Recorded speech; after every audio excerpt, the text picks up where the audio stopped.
우리 인간의 삶은 태어나고 자라가죠. 그래서 자라가는데 인간답게 살려고 자라가는 과정이에요. 이 자란다는 게 단순히 나이만 먹는 게 아닙니다. 나이만 들어가는 의미가 아니죠. 어느 노래의 가사처럼 늙어가는 것이 아니라 익어가는 것이다, 이런 노래의 가사도 있는데 잘 익어가는 겁니다. 육체적으로는 성장해가고 정신적으로는 성숙해져 가는 겁니다. 이 과정 속에서 반드시 경험하게 되는 것이 시련이에요. 환난을 겪게 되는 겁니다. 관계의 갈등을 겪게 되고요, 재정적인 어려움을 겪게 되고, 건강의 위기가 찾아오기도 하고, 또 내가 해야 할 과업이 장애물을 만나기도 하고요, 때로는 나를 파멸로 이끄는 치명적인 유혹을 당하기도 합니다. 이런 어려움들을 극복해 가면서 성장해 가고 성숙해 가지요. 그러나 어떤 사람들은 그걸 극복하지 못해서 무너지기도 합니다. 이렇게 어려움을 통해 성숙해져 가는 그 과정을 우리는 연단이라고 합니다. 연단. 사람들의 삶은 이런 연단을 통해 든든하게 세워져 가는 것이죠. 신앙도 마찬가지입니다. 우리가 처음 신앙을 가지게 될 때 사람들이 뭐라고 얘기합니까? 거듭났다, 이렇게 표현을 합니다. 태어난 거죠. 영적으로 태어난 거예요. 그럼 영적으로 태어난 것으로 끝나는 게 아니죠. 영적으로 자라가야 되는 거예요. 성장하고 성숙해 가야 되는 것이죠. 그런 영적 성장의 과정 속에 연단을 겪게 되는 겁니다. 그래서 사도 바울은 그리스도의 장성한 분량이 충만한 데까지 자라간다, 그리스도의 장성한 분량까지 자라간다, 이런 표현을 쓰고 있습니다. 그 자라감에 연단이 우리에게 다가오는 겁니다. 연단의 과정이 있죠. 세상과 세상살이는 신앙의 삶에 대해서 도전으로 가득 차 있기 때문입니다. 그래서 연단을 겪지 않을 수가 없는 겁니다. 연단을 통해 성장하지 않으면 우리의 믿음은 항상 어린아이 수준에 머물러 있습니다. 여러분, 어린아이 수준의 믿음이라는 게 뭘 의미할까요? 누군가의 도움이 없이는 스스로의 믿음을 지킬 수 없는 것을 말합니다. 아이들은, 어린아이들은 누군가의 도움이 있어야 자신을 지킬 수 있죠. 스스로 자기를 지키지 못합니다. 어려움을 당할 때 더욱 그렇죠. 신앙도 마찬가지예요. 신앙이 어린아이 수준에 있으면 어려움을 만날 때, 환난을 만날 때 절대로 스스로의 믿음을 지키지 못합니다. 무너집니다. 더더군다나 나아가서 다른 사람의 믿음을 일으킬 수도 없고 도울 수도 없죠. 우리가 어른이 된다는 건요, 다른 사람을 자라게 만드는 역할을 하잖아요. 마찬가지로 신앙이 성장한다는 것도 다른 사람의 믿음을 자라게 하는 데까지 가는 거예요. 우리는 우리 자신을 한번 깊이 돌아보면서 질문을 해봅니다. 나는 지금 어떤 수준의 믿음으로 살아가고 있는가? 난 영적으로 정말 성장하고 있는가? 어려움을 겪을 때마다 넘어지고 쓰러지고 무너져서 다른 사람의 도움이 없이는 일어설 수 없는 그런 신앙의 어린아이 단계에 머물러 있지는 않은가? 우리 자신을 늘 돌아보면서 성장을 도모하는 것이죠. 하나님은 이 연단을 통해서 우리를 성장시키시고 성숙하게 만드십니다. 그런데 하나님이 이 연단을 통해 성장하고 성숙하게 만드는 일에 있어서 크게 두 가지를 하시는데, 하나는 믿음을 정결하게 하십니다. 또 한 가지는 믿음을 단단하게 하시는 거예요. 정결하게 하시고 단단하게 하는 과정이 바로 연단이죠.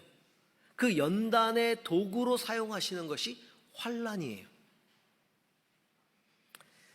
우리가 앞으로 8월 한 달 동안 이 로마서 5장 3절에서 5절 말씀을 근거로 해서 연단에 대한, 우리 삶의 신앙의 연단에 대한 이야기를 좀 나누고자 합니다. 환난은 인내를 낳고, 인내는 연단을 낳고, 연단은 소망을 낳는다. 개역 개정판은 이룬다라는 표현을 쓰고 있는데, 옛날 개역 한글판은 낳는다라는 표현을 했죠. 환난, 인내, 연단, 소망, 이 말씀을 근거로 해서 연단의 내용들을 4번에 걸쳐서 묵상해 보고자 합니다. 연단과 환난, 연단과 인내, 연단과 소망, 그리고 연단 그 자체를 좀 묵상해 보는 그런 기회를 가지고자 합니다. 오늘 그 첫 번째 과정이 바로 환난이라는 내용입니다. 자, 로마서 5장 3절에서 5절을 다시 한번 읽습니다. 3절 4절을 읽겠습니다. 로마서 5장 3절 4절입니다. 같이 읽습니다. 다만 이뿐만이 아니라 우리가 환난 중에도 즐거워하나니 이는 환난은 인내를, 인내는 연단은, 연단은 소망을 이루는 줄을 알미로라. 네. 연단이라는 말 그 자체의 단어의 뜻을 보면 크게 2가지를 내포하고 있는데, 하나는 불순물을 제거한다는 거예요. 쇠를 팔팔 끓여가지고 우리 용광로에서 이 쇳물을 막 끓여내잖아요. 그 쇳물을 끓여내는 것 목적 중에 하나가 불순물을 제거하는 거예요. 그래서 연단이라는 말은 그렇게 녹여서 불순물을 제거하는 그런 걸 의미합니다. 또 한 가지는 어떤 뜻을 가지고 있냐면, 쇠를, 이 달구어진 쇠를 망치로 막 쳐서 단단하게 만드는 거죠. 여러분, 칼 같은 거를, 도구를 만드는 과정을 보셨죠? 시뻘겋게 달궈진 그 쇠를 가져다가 물에다 넣고 그 다음에 꺼내서 두들깁니다. 그거를 몇 번에 걸쳐서 해요. 그래서 더 단단하게 만드는 과정, 이게 연단이에요. 불순물을 제거하는 것, 그리고 단단하게 하는 것이죠. 그래서 잠언 말씀에 솔로몬은 이렇게 말했습니다. 잠언 17장 3절 함께 읽습니다. 도가니는 은을, 풀무는 금을 연단하거니와 여호와는 마음을 연단하시느니라. 그래요. 도가니, 풀무, 이 뜨거운 쇳물을 끓이는 것이죠. 거기서 은, 금을 연단하는데, 하나님은 이 시련, 환난을 통해서 우리의 마음을 연단한다라고 말씀합니다. 그래서 이 연단의 과정은요, 불순물을 제거하는 과정이고 신앙을 단단하게 하는 과정입니다. 그렇게 하나님이 이 과정을 위해서 섭리하시는 것이 환난이에요. 환난. 환난이라는 방법을 당신의 섭리 가운데 사용하시는 것이죠. 살아가면서 겪게 되는 모든 근심, 재난, 고통, 이런 것들이 다 환난이에요. 환난이 없으면 얼마나 좋겠습니까? 근데 여러분, 세상 살아오시면서 지금까지 환난 없이 살아오신 분이 계십니까? 아무도 없죠. 다 환난을 겪게 돼 있습니다. 신앙인들을 포함해서 다 환난을 겪습니다. 우리가 성경을 읽을 때 주목하는 것은 하나님이 성도가 환난을 겪지 않게 하신다, 혹은 환난을 겪지 않게 된다, 성도는, 이런 말씀이 없다는 거예요. 환난을 겪게 하지 않게 하옵소서라는 기도는 나와요. 그러나 하나님은 성도에게도, 아니면 신앙인이 아닌 사람들에게도 환난을 허락하십니다. 하나님 섭리 가운데.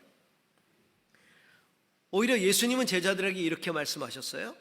세상에서 너희가 환난을 당하나, 세상에서 너희는 환난을 당한다고 말씀하세요.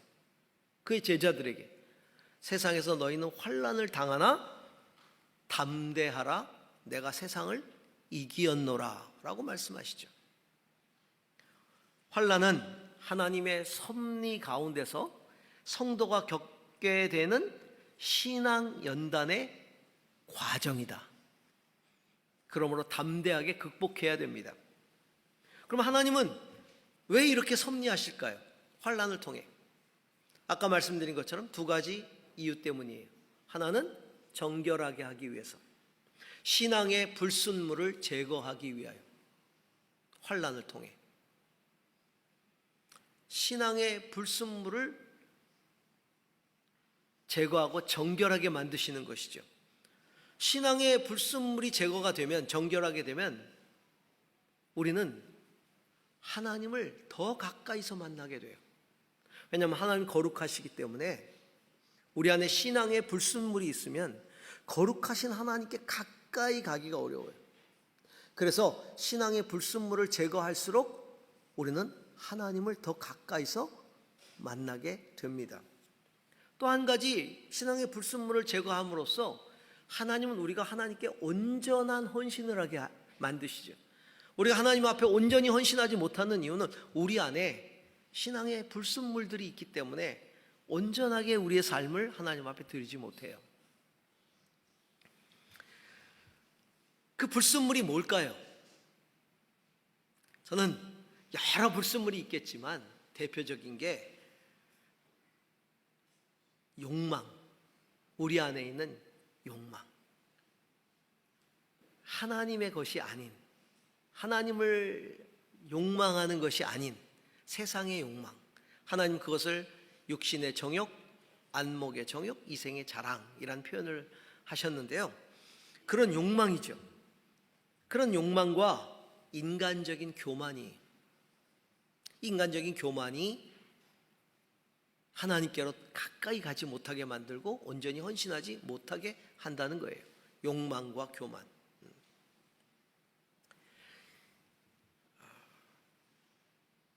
그런데 이 환난이라는 것을 보면, 환난은 고통이잖아요. 하나님 환난을 통해 우리를 다루시는 방법이 있어요. 이 환난이 불과 같은 시험 아니겠어요? 근데 이 진짜 풀무 같은, 도가니 같은 이것을 통해 우리를 단련시키시는데, 이 환난이라는 고통을 어떻게 사용하시냐면 내가 믿고 내가 신뢰하던 것들을 통한 시련을 주시는 거예요. 내가 믿었던 사람을 통해, 내가 의지하던 재물을 통해, 내가 그렇게 과신했던 건강을 통해, 내가 의기양양하게 만들었던 권세를 통해 시련이 다가와요. 참 아이러니합니다. 내가 그토록 의지하고 신뢰하고 그것을 붙들었던 그것을 통해 시련이 다가와요. 하나님 그렇게 환난을 당하게 하세요. 왜 그렇게 사용하실 거예요? 왜 그것을 통해 우리의 신앙의 불순물을 제거하는 걸까요? 내가 의지하던 것들 속에 담겨져 있는 불순물, 소위 욕망이라는 것이 얼마나 유한한가를 우리에게 보여주시기 위해서요. 여러분, 재물 자체가 이게 문제가 있는 게 아니라 재물을 욕망하는 내 자신, 그것 때문에 내가 겪게 되는 한계, 그게 불순물인 거예요. 그걸 보게 하는 거예요. 사람 자체가 나쁜 게 아니잖아요. 사람을 의지하고 사람을 붙들고 사람께만 내가 의존했던 그 사람을 통해 내가 어떤 나의 야망을 이루려고 했던 그것들을 무너지게 하심으로써 그 한계를 경험하게 하시는 거예요. 그 불순물을 다 제거하게 만드시는 것이죠. 그래서 하나님 앞에 그것들을 내려놓을 수밖에 없도록 만드는 겁니다. 그래야 하나님을 더 순전하게 만날 수 있기 때문에, 더 온전하게 헌신하기 때문에. 여러분, 욕망을 싹 빼버린 인간관계, 욕망을 싹 빼버린 재물, 욕망을 빼버린 어떤 건강, 권세들에 대해서 한번 생각해 보신 적이 있어요? 세상 사람들은 무슨 의미로 살아가냐 이렇게 말합니다. 욕망 없이 무슨 의미로 살아가냐, 그런 것들을 빼버린 것이 있을 수 있느냐 이렇게 말합니다. 자, 우리가 신앙을 갖게 될 때 예수님을 나의 주님으로 모신다고 하죠. 나의 주님으로 고백합니다. 그 얘기는 다른 말로 표현하면 나는 주님의 종입니다 라는 의미예요. 자, 주인께 내가 종으로 내 인생을 드리는데 종인 내가 가지고 있는 욕망이 무슨 의미가 있어요? 종으로서 내가 가진 모든 것들을 다 주인 앞에 내려놓는 거죠. 이게 주님으로 모시는 거예요. 우리가 입으로는 말합니다. 내려놓았다. 다 내려놨습니다. 주님 앞에 주님으로 고백하는 순간 다 내려놨다라고 말합니다. 그러나 욕망을 내려놓지는 못해요. 우리 안에 그 욕망이 꿈틀거려요. 환난은요, 환난은 그 욕망을, 세속적인 욕망을 내려놓게 만들어요. 그리고 그 욕망을 거룩한 갈망으로 바꾸는 하나님의 수단이에요. 환난은 세속적인 욕망을 거룩한 갈망으로 바꾸어 놓으시는 하나님의 섭리요 수단이다. 환난이 없으면 세속적인 욕망을 절대로 내려놓을 수가 없죠. 세속적인 욕망을 내려놓을 때 진짜 겸손해지거든요. 하나님이 우리를 겸손하게 하는 방법은 세속적인 욕망을 내려놓게 하심으로써 겸손해져요. 그 욕망을 내려놓지 않으면 우린 절대로 겸손해질 수가 없어요.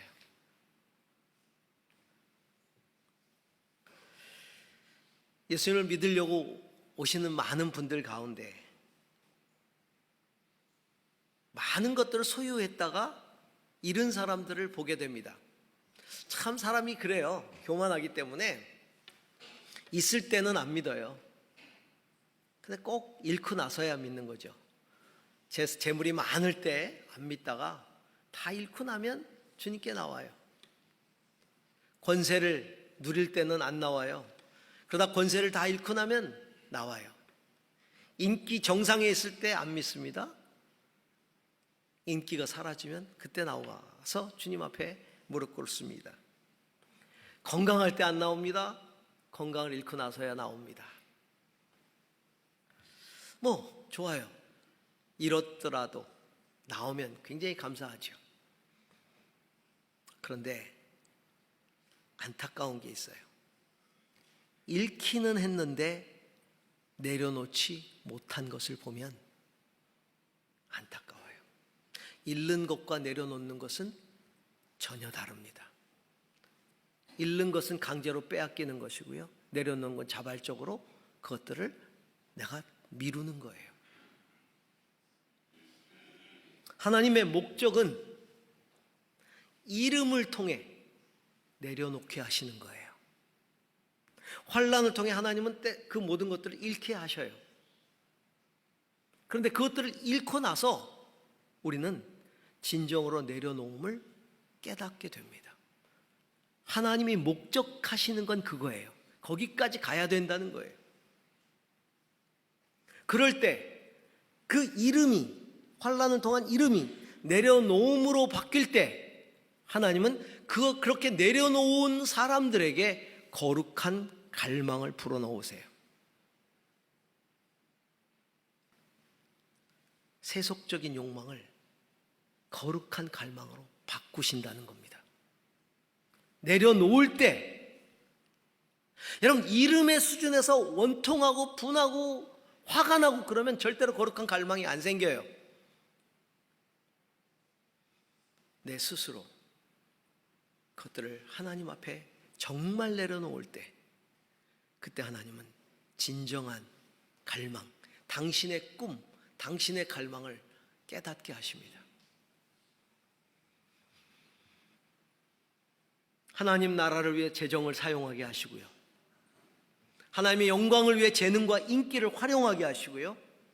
하나님의 가치를 실현하기 위해 권세를 선용하게 하십니다. 사랑하는 성도 여러분, 이 환난을 통해 저와 여러분이 더 정결해지고 겸손해져서 우리 안에 거룩한 갈망으로 충만해지기를 주의 이름으로 축원합니다. 또 하나는 하나님의 목적은 뭐냐? 환난을 통한 목적은 두들겨서 단단하게 만든다는 것이죠. 하나가 정결케 함이라면 또 하나는 두들김, 그래서 단단하게 하는 겁니다. 환난은 인생을 두드리는 고통이에요. 그 속에서, 내 인생을 두드리는 고통 속에서 우리는 신앙의 도전을 받게 돼요. 그 고통을 견디는 도전을 받게 되고요, 그 고통 속에서 신앙을 지키는 도전을 받게 되고요, 나아가 신앙으로 그것을 극복해 가는 도전을 받게 됩니다. 그런데 이렇게 나를 두드리는, 내 인생을 두드리는 환난 속에서 내 신앙을 지켜주는 게 흔들리지 않는 마음이에요. 여러분, 신앙은 우리의 마음에서 비롯되잖아요.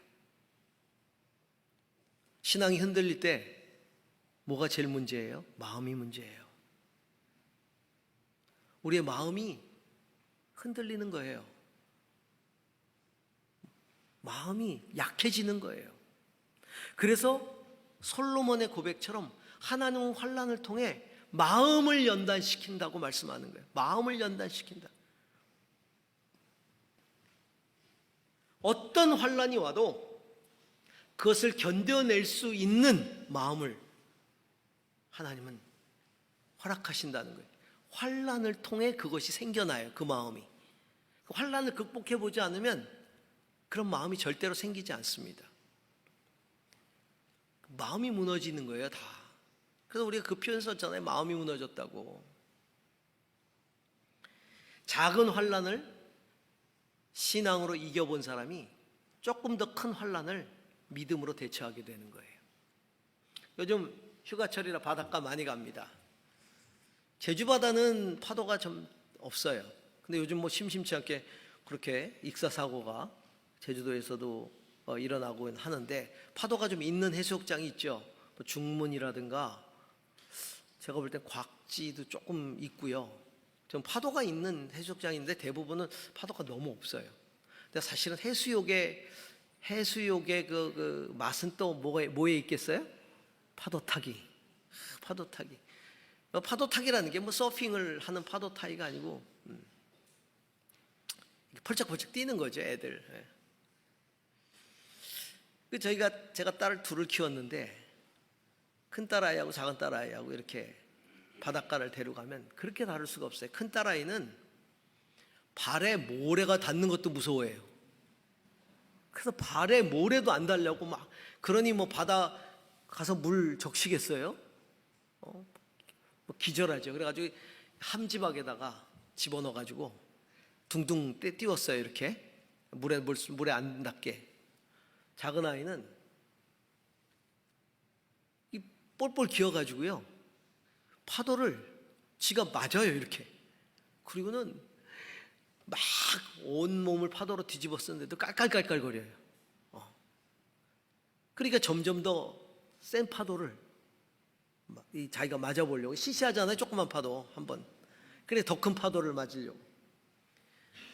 여러분, 작은 파도를 넘어본 사람이 큰 파도를 도전하고요, 큰 파도를 잘 넘어간 사람이 서핑을 하는 거예요. 작은 파도를 못 넘어본 사람이 서핑하는 거 절대로 불가능합니다. 실현도 마찬가지. 작은 환난을 믿음으로 견뎌본 사람이 환난 속에서 서핑을 하는 겁니다. 그 환난 속에서 그것을 즐기는 것이죠.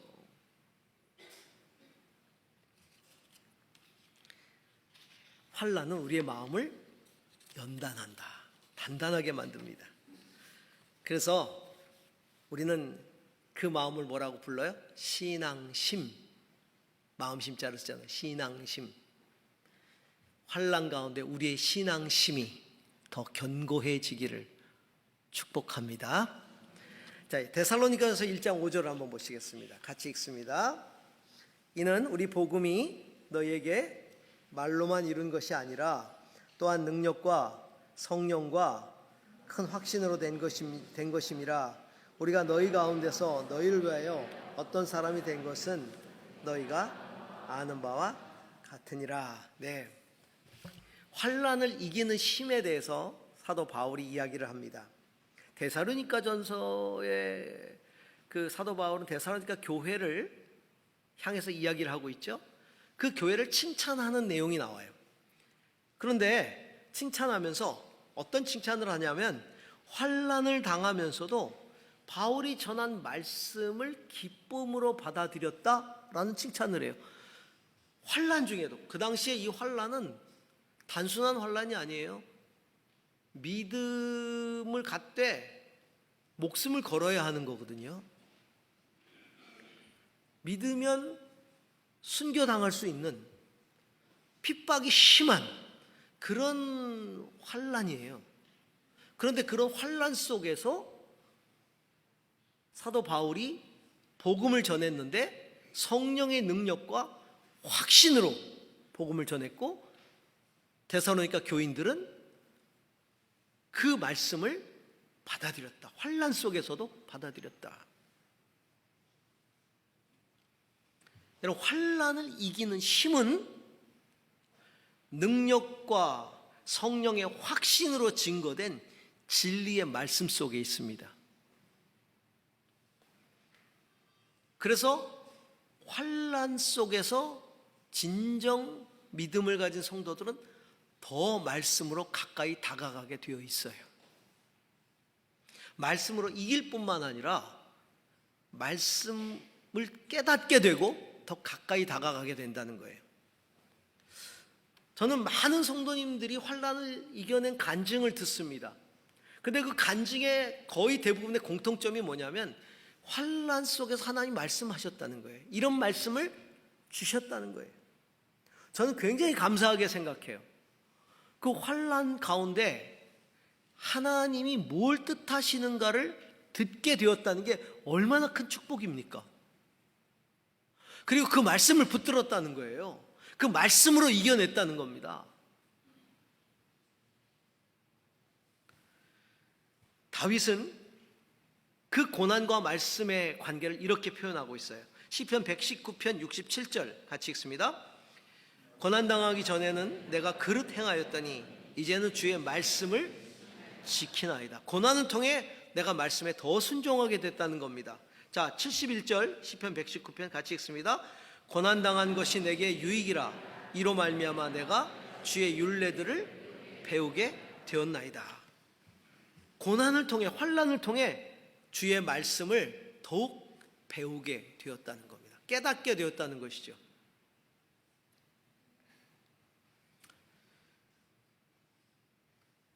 누군가가 어려움 속에서, 환난 가운데 성령께 사로잡혀 진리의 말씀을 능력 있게, 확신 있게 전해 주었다면 그것을 들은 성도들도 환난에 좌우되지 않는 믿음을 가질 겁니다.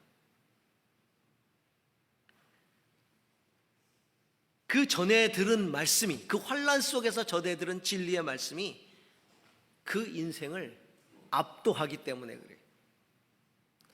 환난이 그를 압도하는 게 아니라 환난 속에서 내가 전해받은 그 말씀이 그 인생을 압도해 버립니다. 그래서 환난을 이겨나가는 거예요. 제가 부교육자 시절 때 이제 그 하용조 목사님을 가까이서 모셨어요. 제가 이제 그 비서 일을 볼 때 굉장히 큰, 오늘의 교회 가장 큰 어려운 문제였던 문제가 그때 생겼었어요. 하용조 목사님을 모함하는 사람이 있어가지고 어떻게든지 하용조 목사님을 끌어내리고 모함하고 교회를 무너뜨리려고 온갖 이 거짓말을 꾸며내가지고 온 교회에게 편지를 보내기 시작했어요. 만통, 한 번에 만통을 썼어요. 그걸 11번 시리즈로 매 주마다 그 모함이 도가 점점 올라가는 거죠. 뭐 재산 축적, 나중에는 마약을 한다까지. 그때 사실 비서일을 보면서 가장 힘들었던 때였던 것 같아요. 뭐 삼류 잡지 이런 것들에다가 막 인터뷰해가지고 막 그 기사가 나가서 그거 회수하고, 제가 경찰서 쫓아다니면서 보도자료 만들어가지고 그거 설명하고 막 그랬던 기억이 납니다. 근데 그때 하용조 목사님께서, 제가 이제 비서 일을 보기 때문에 가까이서 늘 모시잖아요. 그럼 얼마나 속이 상하셨겠어요. 몸도 안 좋으신데. 그러면 세상에 나쁜 사람이라고 막 그 뭐 비서실에서 그 뭐 얘기에 털어놓을 수 있지 않겠습니까? 근데 그렇게 하는 사람의 이름 석자도 올리지 않으셨어요. 입에 한마디도 안 하셨어요. 그 사람에 대한 얘기를 한마디도 욕하지 않으셨어요. 그냥 함구하셨어요. 그러시면서 그것을 말씀으로 돌파하셨어요. 그때 로마서를 묵상하시면서 온 교회인들과 함께 로마서 묵상을 시작하셨어요. 근데 그 말씀이 교회를 압도해 버렸습니다. 폭발적인 부흥이 일어났어요. 그야말로 폭발적인 부흥이 일어났어요. 무너진 게 아니라 부흥이 일어났어요. 결국은 그 사람 스스로 혼자 떠났어요. 그 사람에 대한 어떤 법적인 조치도 한 것도 아니고 아무 조치를 하지 않았어요. 노 코멘트 하셨어요. 말씀으로 압도해 버리셨어요. 여러분, 환난을 압도해 버리는 것은 성령의 능력이요 진리의 말씀입니다. 그 능력과 말씀으로 우리가 만난 환난들을 압도해 버릴 수 있는 성도들이 될 수 있기를 바랍니다. 자, 데살로니가서 1장 6절 7절 같이 읽습니다. 또 너희는 많은 환난 가운데서 성령의 기쁨으로 말씀을 받아 우리와 주를 본받는 자가 되었으니 그러므로 너희가 마게도니아와 아가야에 있는 모든 믿는 자의 본이 되었느니라. 사도 바울이 칭찬하는 것은 그들이 하나님의 말씀을 받아가지고 그리스도를 본받는 자가 됐다는 거예요. 환난 속에서도 말씀을 붙들고 오히려 예수 그리스도를 본받는 자가 되었다. 그게 하나님의 목적이에요. 환난을 통해서 우리에게 원하시는 게 그리스도를 본받는 자가 되는 거예요. 새번역 성경은요, 연단이라는 말을 뭘로 번역을 하냐면 단련된 인격, 이렇게 번역을 해요. 단련된 인격. 연단은 우리를 단련시켜서 우리의 성품을 바꿔놓는 거예요. 어떤 성품으로? 그리스도의 성품으로 바꿔놓는 게 연단이에요. 불순물이 제거되고 신앙이 더 견고해지면 우리는 예수 그리스도를 닮아가게 되어 있어요. 그래서 사도 베드로는 시련을 겪는 성도들을 격려하면서 예수 그리스도가 당한 고난의 발자취를 따라오게 하셨다, 본받게 하셨다, 이렇게 이야기하고 있습니다. 베드로전서 2장 21절부터 24절까지를 같이 읽습니다. 바로 이것을 위하여 여러분은 부르심을 받았습니다. 그리스도께서는 여러분을 위하여 고난을 당하심으로써 여러분이 자기의 발자취를 따르게 하시려고 여러분에게 본을 남겨놓으셨습니다. 그는 죄를 지으신 일이 없고 그 입에서는 아무런 거짓도 찾아볼 수 없었습니다. 그는 모욕을 당하셨으나 모욕으로 갚지 않으시고 고난을 당하셨으나 위협하지 않으시고 정의롭게 심판하시는 이에게 다 맡기셨습니다. 그는 우리 죄를 자기의 몸에 몸서 지시고서 나무에 달리셨습니다. 그것은 우리가 죄에는 죽고 의에는 살게 하시려는 것이었습니다. 그가 매를 맞아 상함으로 여러분이 나음을 입었습니다. 그렇게 고난당하신, 애매하게 억울하게 고난당하셨지만 그것들을 다 참아내시고 그것들을 수용하심으로써 자기의 발자취를 따르게 하시는 본을 남겨두셨다. 우리는 그 주님을 닮아야 한다는 거예요. 환난을 극복해가는 과정 속에서 사도들이 그렇게 예수님을 닮지 않았습니까? 성도 여러분, 오늘도 주님은 우리에게 분명 당신의 섭리 안에 환난을 허락하실 겁니다. 그 가운데 성장하고 성숙해 갈 수 있기를 바랍니다. 불순물을 제거할 수 있기를 바라고요. 더 단단해질 수 있기를 바랍니다. 그래서 우리가 그리스도를 본받는 그런 신앙인으로 더 견고히 서갈 수 있기를 주님의 이름으로 축복합니다. 기도하겠습니다. 하나님,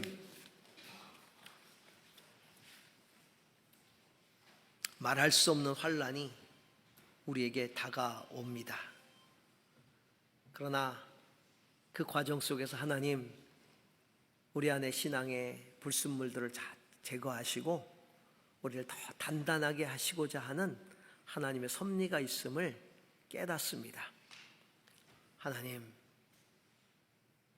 그 과정을 통해 우리 모두가 다 예수님을 닮게 하여 주옵소서. 예수님 이름으로 기도합니다. 아멘.